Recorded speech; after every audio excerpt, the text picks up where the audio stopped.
Hello and welcome everyone to my first YouTube video. This video will be pretty hard to get through. It is my first video after all.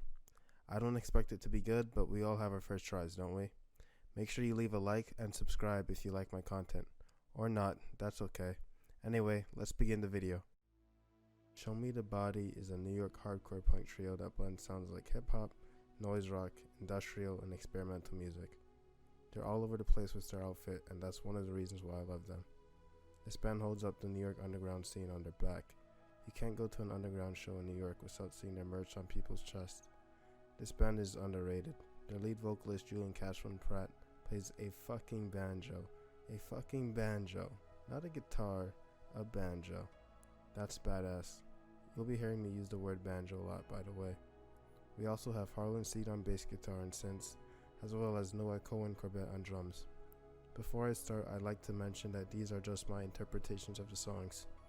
What I'm about to say is not 100% the meaning of the songs on their two albums. Now, let me explain why this band is so beloved. Their debut LP is awesome, and somehow is hip hop as fuck and punk as fuck at the same time. Let's analyze it. Body War starts off the album and begins with a sick guitar riff after Julian begins screaming Body War at the top of his lungs. To me, this song is about mosh pits, body war, a war of bodies, the number one thing you expect to see at a punk show. But further analysis of the lyrics, you notice that this song is as understandable as this picture. That's okay though, because I still tried to get some meaning out of it. It's very abstract and only Julian Cashman Pratt knows what this song truly means. Anyway, there's a lot of religious references through the song. Tried to sell the six-sided cross, oh my law, oh my lord. Six is often associated with the devil. Is he referring to an upside-down cross possibly? That line is repeated 3 times. Thought my tribe could get me by. Tribe could mean the religion Julian is a part of. Julian is Jewish, judging by the Star of David on his shoulder in the Trash music video. He thought his tribe could get him out of hard times, but failed to do so. 5-sided star has been used in the Islamic religion, and 6-sided star is the Star of David, obviously. Julian's delivery of the chorus has a nice hip-hop flair to it. The way he spits the last 5 lines of the chorus has a badass feel to it. Fuck try to choose, both abuse. Could he be referring to the abuse that occurs with religious sex? Who knows? Cross coming at me, see the cross coming at ya. I see prophets on the mountain. The band once again makes references to religious ideas such as prophets and crosses. Some of my favorite lines in this song are, break in the sight, fuck a blue door basement, I fuck God instead, won't be incest, and I'm awake at night dealing out death's cards, as well as, I got so far, I pushed so hard just to live under this monolith. I interpret monolith as New York City. It's hard work trying to live in such an expensive and crazy city. It also has a humongous sounding introduction. It's so epic sounding. Quickly the riffing gets faster as the vocals hit. Then the most notable part of the song hits as a banjo riff turns into this huge piece of harsh noise, and Julian screams, cameras ain't on the outside, they on the inside. This song is a cyberpunk Orwellian banger about a man with tech inside of him. The tech being a bug detecting every move he makes. Anything he does, the SWAT are there watching him. It makes me burn, it makes me bleed, I feel it in the bone, tech next to the marrow, shit I never asked for, but it's shit I'm down to scrap for. The pre-chorus supports this narrative. The tech hurts him whenever he tries to leave the place he is being imprisoned in. Cameras ain't on the outside, they on the inside. Cameras ain't on the outside, they on the inside. The post-chorus once again supports this narrative. The government isn't watching him with cameras on the outside, but are using a device inside his body to monitor him. Shit I never asked for, but it's shit I'm down to scrap for. He never asked for the restraints imprisoning him, but he'll fight to get them removed from his body. The speaker repeats the last line multiple times. Deaf Sound slows the album down and leaves you to listen to Julian's lyrical arithmetic. This is a song about the struggle of living in the less fortunate part of town. Thought I was real tough till I saw handcuffs. They turned him out in the alleyway or he face down in a new town.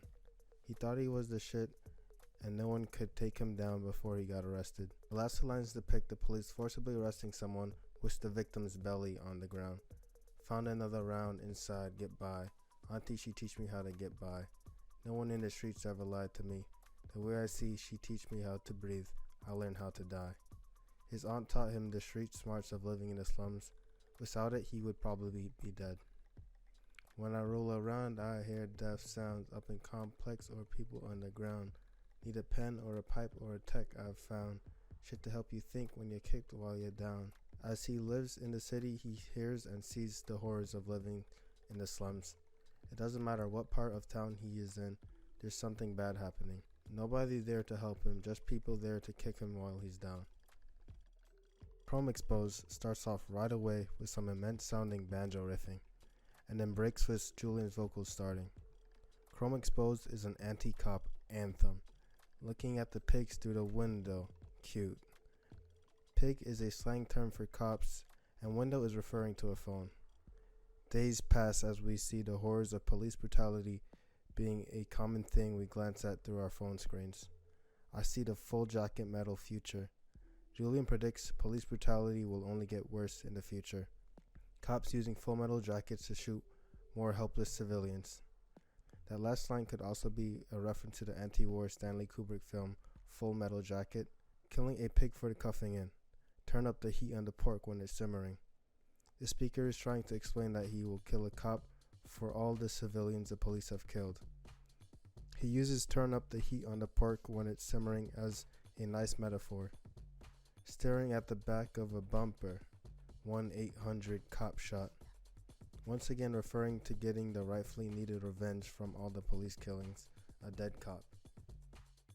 Honesty Hour slows the tempo of the album down even more than Death Sounds 2.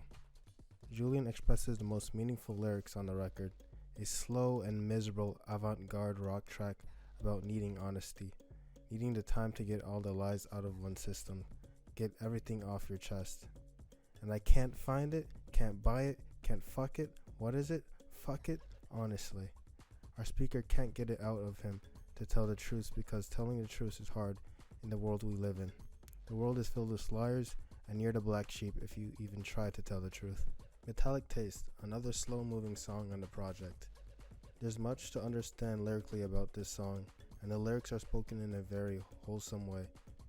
The way Julian delivers the outro is a very awe-felt moment on the album. Trying to roll away, new space, new blade, it's the same thing.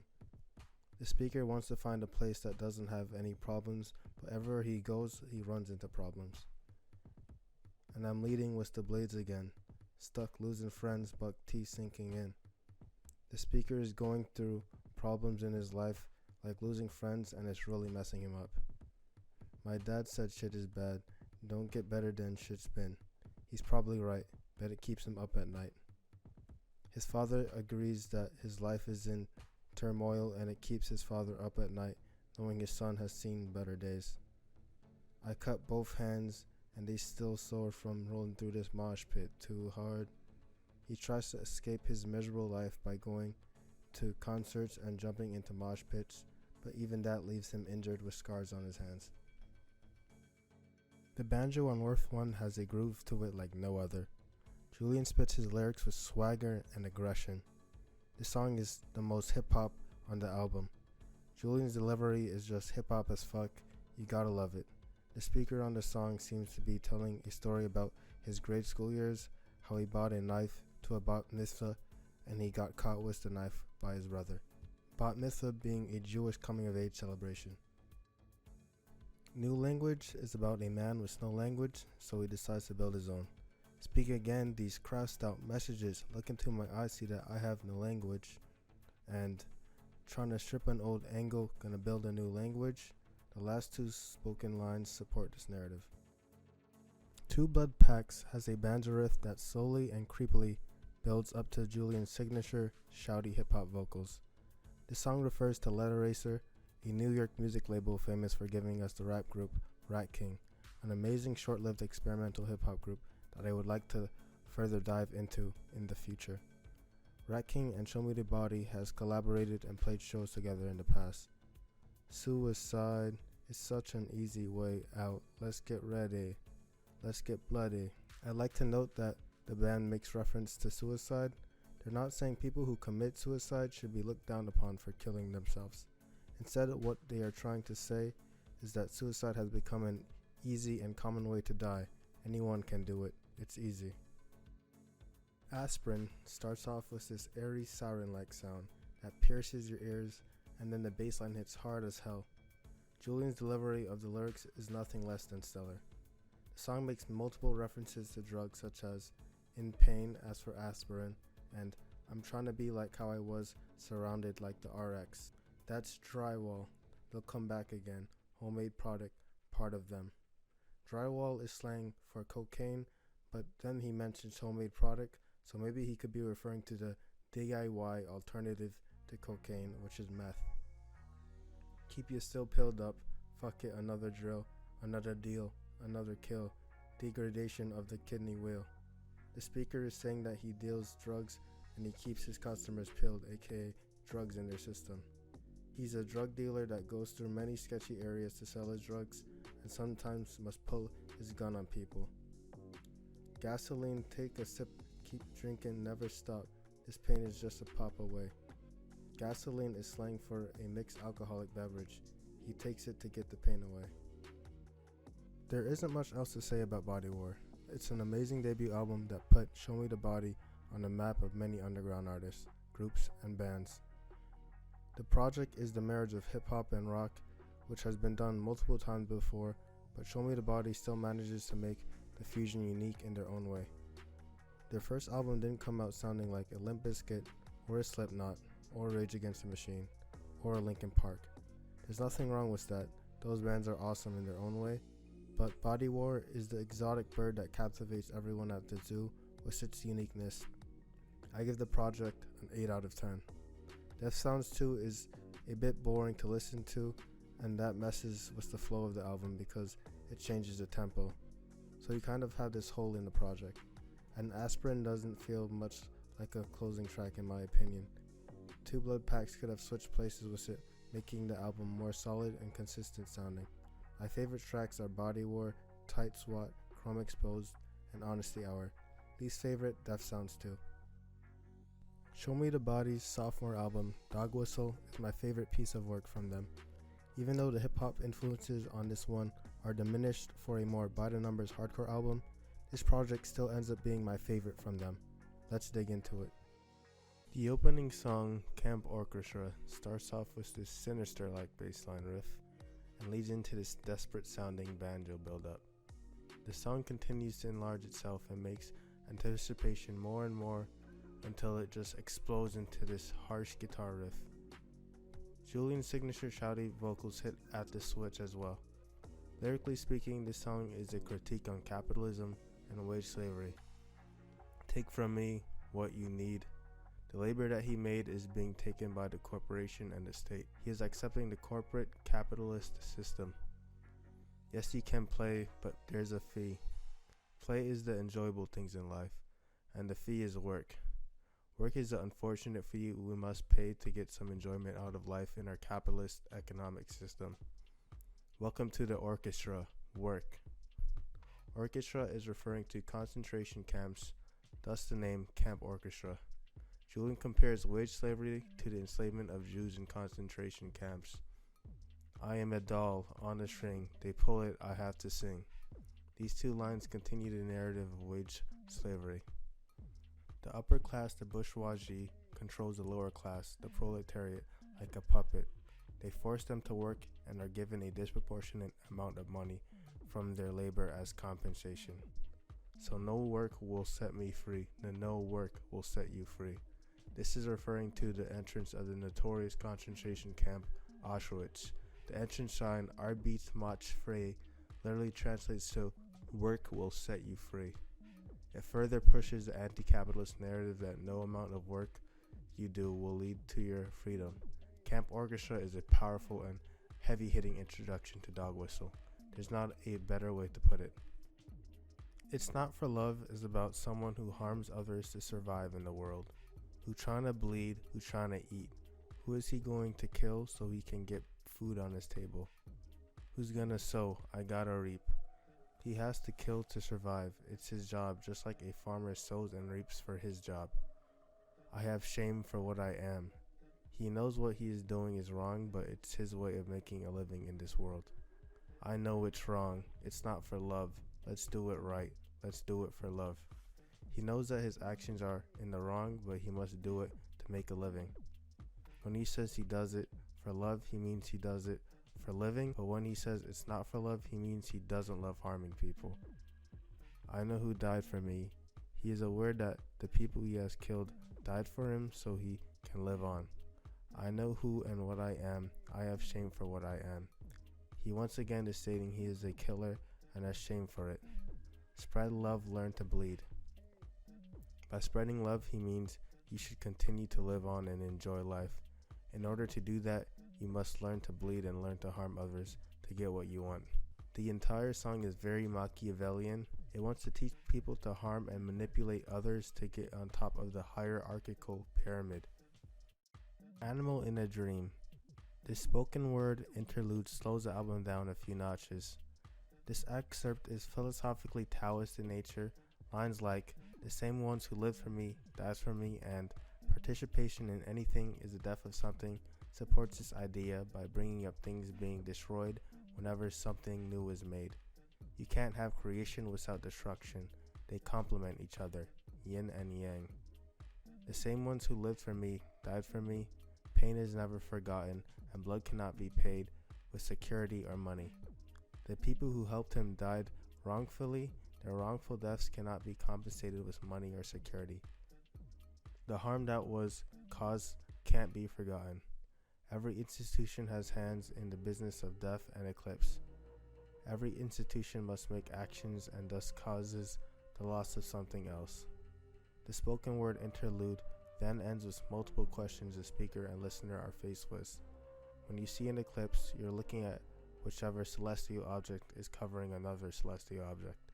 The speaker uses eclipse as a metaphor for hiding your dark secrets. After all, what's darker than death and one's deepest secrets? How do I participate? How do I do things in a world where things are lost whenever you try and do something? What do I eclipse?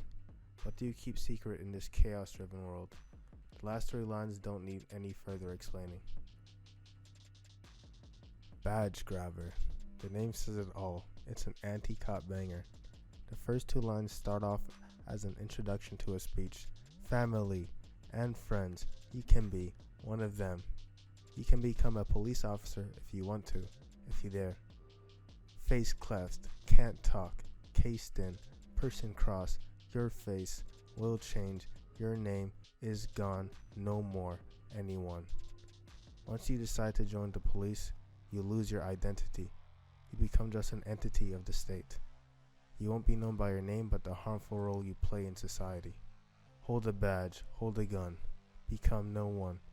Once again, you're not a person anymore, but a pawn for the state to control. You can kill anyone. As we see in our current police environment, many cops have gotten away with killing innocent black civilians. Part of Monolith, the police are a part of the huge coercive state. You will get nothing back, not even your pride, not even your life. My favorite line on this song. Once you join the police, you lose your dignity. You're not anything special, just a pawn for the police state to control. A worthless pig. The police are inherently evil. They disproportionately target blacks and Hispanics and are legally allowed to harm citizens of victimless crimes such as drug possession and, yes, firearm possession. All cops are bastards, even if individually speaking, some cops are good. This song dances with that idea by telling a story of a normal good citizen choosing to join the corrupt police force, a traitor to what's good. Badge Grabber has one of the most relentless banjo riffs on the album, and Julian's delivery of his vocals are nothing less than staggering. Drought is a song that tries to predict the complete shitstorm the world will turn into in a post-global warming society. It's a complimentary sister song to Tight SWAT off Body War that also dealt with post-apocalyptic cyberpunk themes. I don't know about you guys, but I would love to see this song and Tight SWAT in a video game like Cyberpunk 2077. Could you imagine just cruising around in the Aerodyne to these two songs? Or maybe put them in the live action Akira movie we are supposed to be getting in the near future. That would be cool. New York's the same, there's no water in LA. In a world where we lost the war and global warming, New York and LA have turned into post-apocalyptic desert cities. California has been suffering multiple drought crises in recent times, and in the future, New York will be the same if we lose the battle on global warming. Desert to desert, it's dry below the bay. The Bay Area doesn't have water anymore. Everything is dried up and has become a trek to find good drinking water and food supplies. How do we get out from between the highways? Cities have turned into dystopian playgrounds with unattended cars and bodies everywhere blocking the highways. It makes it hard to reach destinations and get off the highway. Brand new quarterly figures in, cornering you, they cornering me, cornering you. They're no figuring you in, they figuring you out. It's a drought. This one's a stretch. Quarterly figures are the Orwellian dystopian police officers that check up on the civilians to see if they are sanctioned in the right area. The United States, what's left of it, has become a very authoritarian state, keeping the populace in check, invading their once meaningful amendment rights. In the city, there's a plot. A plot means that there is a huge problem, which is a drought. Middle land built around cul-de-sac, jailtown inmate, blocked guard, cold cell, warm car, drive away. I understand they fucked over every town, but in the city, there's a plot. People out. It's a drought. The fourth stanza once again brings up the corporate United States fucking up what's left of the already messed up city. Forks and Knives starts off with this industrial-esque bass line and quickly gets pumped up and turned into this cacophony of noise rock madness. The shrieking banjo midway through the song pierces your ears like a needle through thread. That leads into this hectic noise breakdown as Julian shouts, "I'm ready" in his most aggressive voice. It's definitely the highlight of the song. This song is for the haters, the naysayers, and the assholes who try and get in your way. I'm waiting to come out to show a man. Him and all his friends and family want to show the assholes in his life what he's made of, what he's worth, and he knows he's better than the losers that try and bring him down. He wants to show that he's above their bullshit.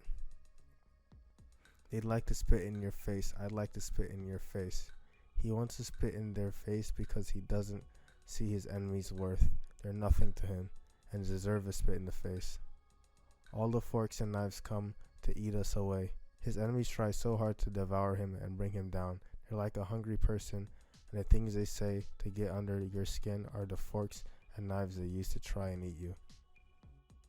Now I Know has this ambient, nightmarish atmosphere to it that could creep anyone out.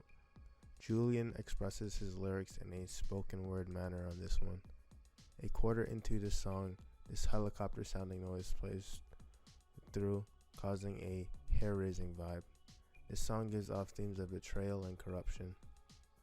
What you know about your friends, nothing much till the end. You don't know much about your friends until they stab you in the back, ending your friendship with them. And now I know, I don't know y'all no more. Like any friend that betrayed you, you don't know them anymore because of what they did to you. Y'all can take what y'all want, but I'm gonna keep what I need. The speaker's asking his now ex-friends to take what they want from him and just go away. It's like a dream, how plague comes for me. The problems he must face in his life are so recurring and terrible that it's almost like it's not real. And now I know that this will be where I die. Now I know, this will be where I die. The final stanza confirms that the hellhole he is currently living in will be his deathbed. Madonna Rocket is the punkiest feeling track on the album. It has all the aspects of an archetypical punk song. It's short, upbeat guitars, and hard-hitting, shouty vocals. This song is alluding to bonds that were lost. Dead friends, I still want to say goodbye to them. I'm wanting new bonds to replace the ones that have been lost. When I meet someone that's good, I want to die with them, taking those new bonds to the grave. Yeah, it's hard to breathe, caught up in a hog tie, and it's hard to see. Well, do you know what I mean? The pain of losing your friends makes it hard to breathe and see what the future's like without them. Arcanum has an indie rock swing to it with a folk punk like delivery from Julian. The song is basically indie rock meets folk punk, then it steadily builds up and turns into this ginormous pop punk like bassline riff. This song is basically the mission statement of cynicism. I hate him, there's no love in the world for me. Arcanum, the only card I want to see.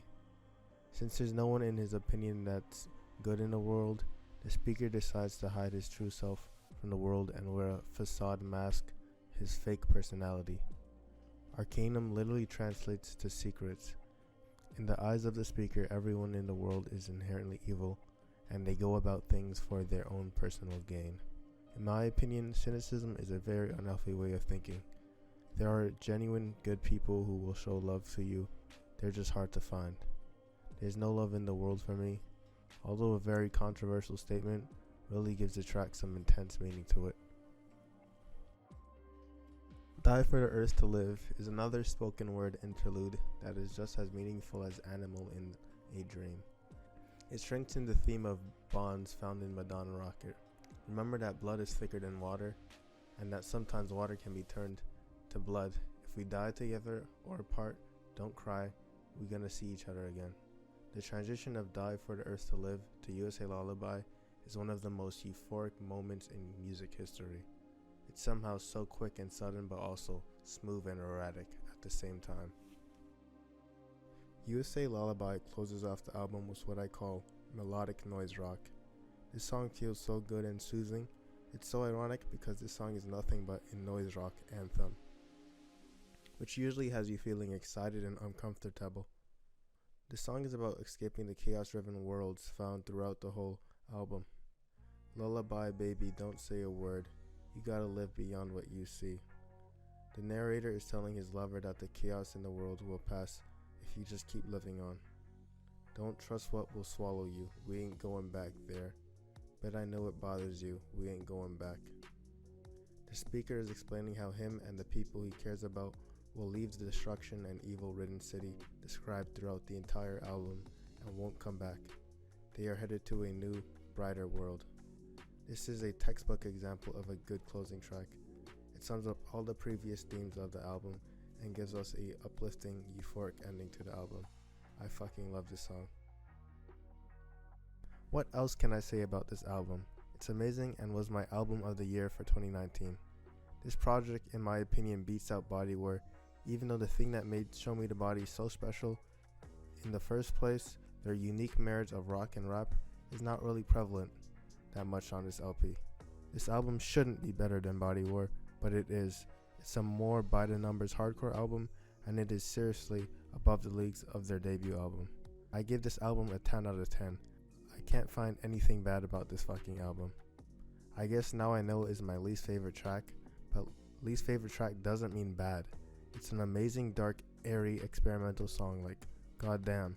My favorite tracks on the LP are all of them. Anyway, here concludes my analysis of Show Me the Body's 2 major bodies of work. It was a fun experience. Thanks for watching, guys. Make sure you like, comment, and subscribe.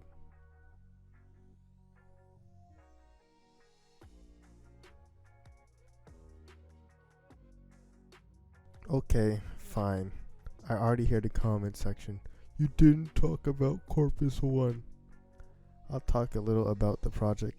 I didn't want to count it because I feel it's a weaker release from Show Me the Body, and it's technically a collective album rather than a Show Me the Body album. If anything, I will go more in depth on it if people ask for it. Corpus is a New York underground collective spearheaded by Show Me the Body. The group consists of acts such as Dream Crusher, Trip Jones, Dog Breath, Cold Deck, President Evil, some others, and of course, Show Me the Body. This is their mission statement. Corpus is a community. Community building is a direct action. Corpus is about mutual respect. Respect builds solidarity. Corpus is built on hard work and practice. Intellectual warfare is mandatory. Increasing self-defense and awareness is paramount. Corpus is empowerment and becoming free. Their debut album, Corpus 1, was released in 2017. This project has its problems, but it's a neat project. It's filled to the brim with features such as Earth Eater, Denzel Curry, More Mother, Chip Skylark, Princess Nokia, and Cities of Eve to name a few. This project is filled to the brim with different genres ranging from hardcore to harsh noise to industrial to hip-hop to R&B to experimental to art pop to everything you name it. It's fucking on there.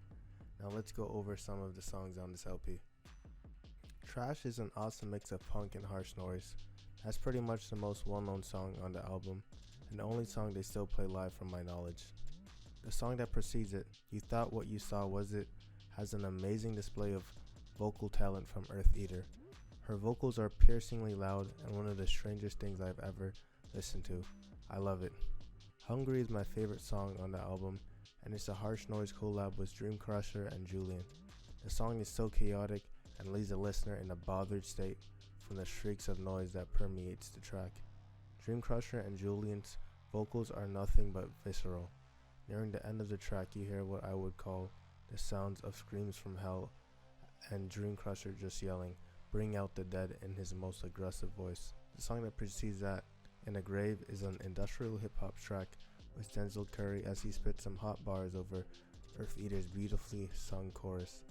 After Denzel, More Mother kills the beat with some gutter lyrics such as, "Let it echo from the belly of Hades," "Return of Satan in the early 80s, yeah you know Reagan, Return of the Christian Pagan, fuck Reagan." Spit is a song featuring Miss Princess Nokia. It's a nice little piece of alternative indie. Ironically, this song doesn't feature her spitting any bars but displays her singing in a rather gleamy manner. Proud Boys closes off the album with a By the Numbers Show Me the Body anthem. It's a banger and I wish I could have heard it live. I doubt that they'll ever play it live again though.